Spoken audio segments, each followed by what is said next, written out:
traitements anti-cellulite faciles à réaliser à la maison. Ne vous résignez pas à avoir de la cellulite, elle peut disparaître. Il n'est pas nécessaire de dépenser des sommes excessives en produits chers, puisqu'il existe de nombreux remèdes naturels qui peuvent vous aider à améliorer votre apparence physique. Dans cet article, nous allons vous expliquer tout ce dont vous avez besoin pour préparer des remèdes maison qui vous aideront à lutter contre la cellulite. Souvenez-vous qu'il est indispensable de réaliser une exfoliation correcte de votre peau avant d'appliquer ces produits naturels, afin d'obtenir une meilleure efficacité. Faire des massages exfoliants fréquemment sur la zone affectée par la cellulite aide à ce que la graisse accumulée sous la peau bouge, ainsi que toutes les substances toxiques qui se trouvent dans cette zone. De cette manière, elles sont transportées dans le sang et le corps peut donc les éliminer correctement. Première étape, l'exfoliation. Prenez un peu d'huile d'olive ou de tournesol et appliquez-la sur tout votre corps. Laissez agir pendant 15 minutes puis prenez une douche, de préférence avec l'eau la plus chaude possible. Si vous avez des problèmes de varices, utilisez de l'eau tiède.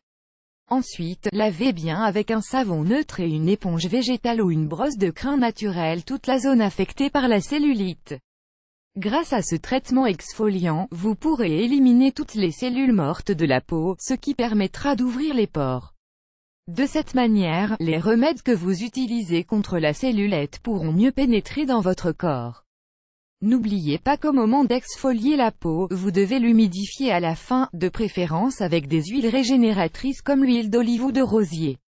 Deuxième étape, option 1, citron et huile d'olive. Épluchez plusieurs citrons, mettez les zestes dans un récipient et recouvrez avec de l'huile d'olive.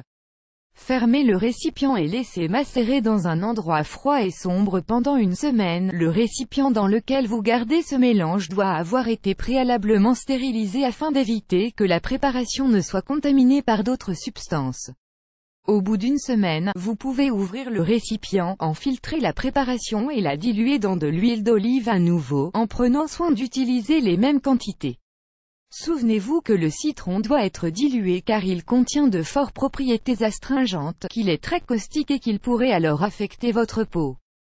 De plus, vous devez l'utiliser le soir, car les huiles citriques sont photosensibilisantes et peuvent provoquer des brûlures sur la peau si vous vous exposez à la lumière solaire juste après l'avoir utilisé.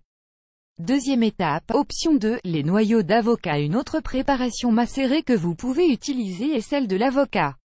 Pour cela, coupez 4 noyaux d'avocat en petits morceaux.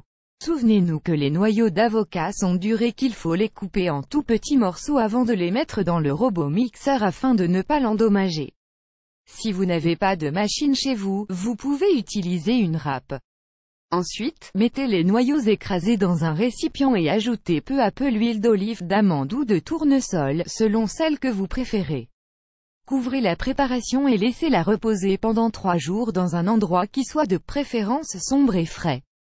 Quand le temps est écoulé, sortez le mélange et mettez-le dans le réfrigérateur pour éviter qu'il ne moisisse. Troisième étape, l'étape finale est d'appliquer ces préparations sur la peau pendant quelques minutes et de répéter le traitement fréquemment, au moins une fois par semaine. Avec ces 2 remèdes que nous avons partagés avec vous, vous disposez à présent d'informations très intéressantes qui vous aideront à améliorer considérablement votre apparence et celle de vos cuisses, entre autres.